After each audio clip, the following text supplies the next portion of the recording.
नमस्कार, crime reporters TV news में आपका स्वागत है। मैं हूं निशा सरोज। आइए नजर डालते हैं आज की कुछ खास खबरों पर।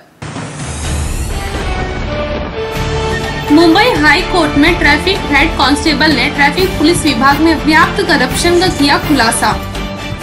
मुंबई ट्रैफिक पुलिस में हेड कांस्टेबल सुनील टोकेवर्ली सशस्त्र सुरक्षा बल से संबंध है। उन्होंने 1985 में सर्विस ज्वाइन की थी और शुरुआत में गोरेगांव ट्रैफिक पुलिस में रहते हुए सेवाएं दी थी और 2013 व 16 तक वडाला ट्रैफिक पुलिस को सेवाएं दी। अपनी याचिका में उन्होंने बताया कि अपने कार्यालय के दौरान उन्होंने ट्रैफिक डिपार्टमेंट में जितना ज्यादा भ्रष्टाचार देखा है, उन्होंने कुछ उदाहरणों को जिक्र भी किया। उन्होंने कहा, ट्रैफिक पुलिस अवैध रूप से निर्माण सामग्री ले जाने वाले, अवैध पार्किंग करने वाले और शराब पीकर ड्राइविंग करने वालों से पैसे लेती थी। याचिका में उन्होंने आरोप लगाते हुए दावा किया कि ट्रैफिक पुलिस 4 सितारा और 5 सितारा होटलों में अवैध पार्किंग के एवज में 40 से 50 हजार रुपए बतौर करप्शन के लेती थी। उन्होंने अवैध टैक्सी और ऑटो रिक्शा पर भी उदाहरण दिया। याचिका में जिक्र किया है कि शहर में हजारों अवैध टैक्सी और ऑटो रिक्शा संचालित होते हैं। ट्रैफिक पुलिस इन सभी से 1000 से 2000 रुपए तक की घूस हर महीने लेकर उनको परमिशन दे देती है। याचिकाकर्ता ने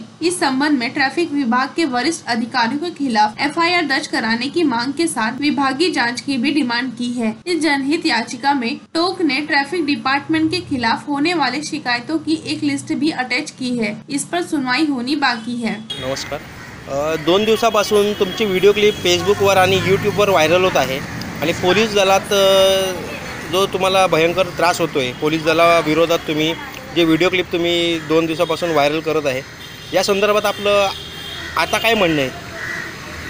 साहेब, असं आहे, आपण माझी ती 10 मिनिटाची क्लिप बघितलेलीच आहे। त्यामध्ये मी माझ्या आजारपणाच्या संदर्भातही आपला सर्व भारतातील तमाम जनतेला अवगत केलेलंच आहे।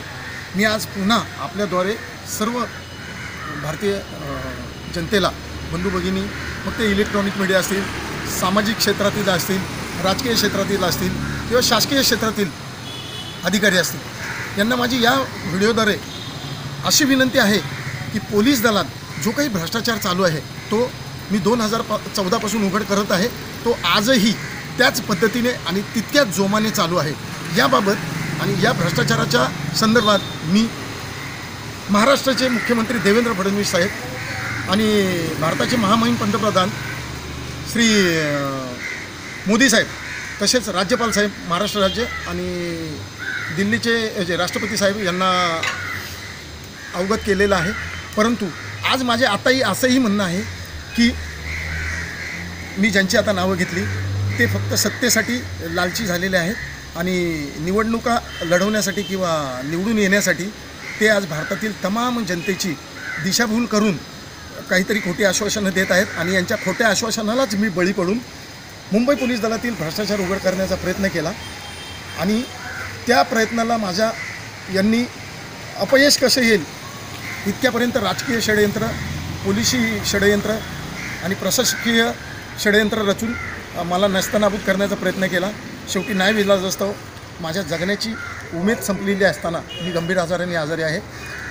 शेवटी न्यायविलाजास्तव मी सन्माननीय उच्च न्यायालयात 2 याचिका दाखल केल्या, ह्याच गव्हर्नमेंटच्या विरुद्ध, ह्याच माझ्या IPS अधिकाऱ्यांच्या विरुद्ध। मी म्हणत नाही पोलीस खात्यातले सर्वच IPS अधिकारी, सर्वच पोलीस अधिकारी माझे पोलीस बांधव भ्रष्टाचारी आहेत, पण जे काही आहेत 1%, 2%, 10%, त्यांच्यावर अंकुश आणणं ह्या गव्हर्नमेंटचं काम होतं, या शासनाचं काम होतं।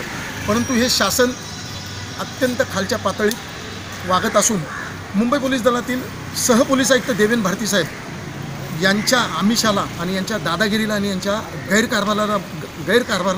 कारभाराला बळी पडून अत्यंत खालच्या पद्धतीचं वागणूक किंवा शिक्षा किंवा प्रशासकीय कुरघोड्या करून अक्षरशः खालच्या कनिष्ठ अधिकारी, पोलीस कर्मचारी, महिला पोलीस कर्मचारी, महिला पोलीस अधिकारी या भगिनींना खूप अतोनात त्रास दिला जात आहे आणि एकतर्फी कारवाई करून निलंबन करणे, खोटे कागदपत्र तयार करणे, खोट्या सगळे पुरावे तयार करून खात्यातून कायमस्वरूपी बडतर्फ करणे, 311 खोटे लावणे।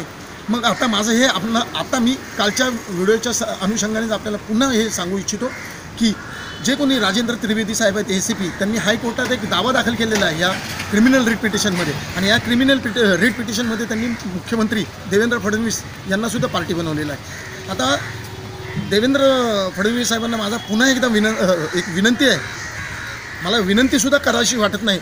ते खरंच मुख्यमंत्री आहेत का एका पक्षाचे राजकीय नेते आहेत का त्यांनी वारसा हक्क जपलेला आहे राजकीय BJP सरकारचा, ते मला सांगता येणार नाही. मी कोणी राजकीय पुढारी नाही आणि तितकं मला ज्ञान नाही आहे.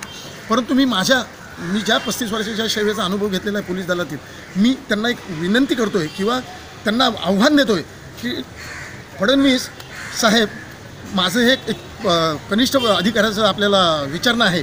जर भ्रष्टाचार करताना तुम्ही 311 लावताय, मान्यच आहे, मी तर भ्रष्टाचाराची लढाई लढतो आहे. अगदी आनंदाने मला ते हे आहे, कारवाई स्वागतार्ह आहे. सुबोधकुमार जायस्वालनी जी कारवाई केली आहे आमच्या DG साहेबांनी.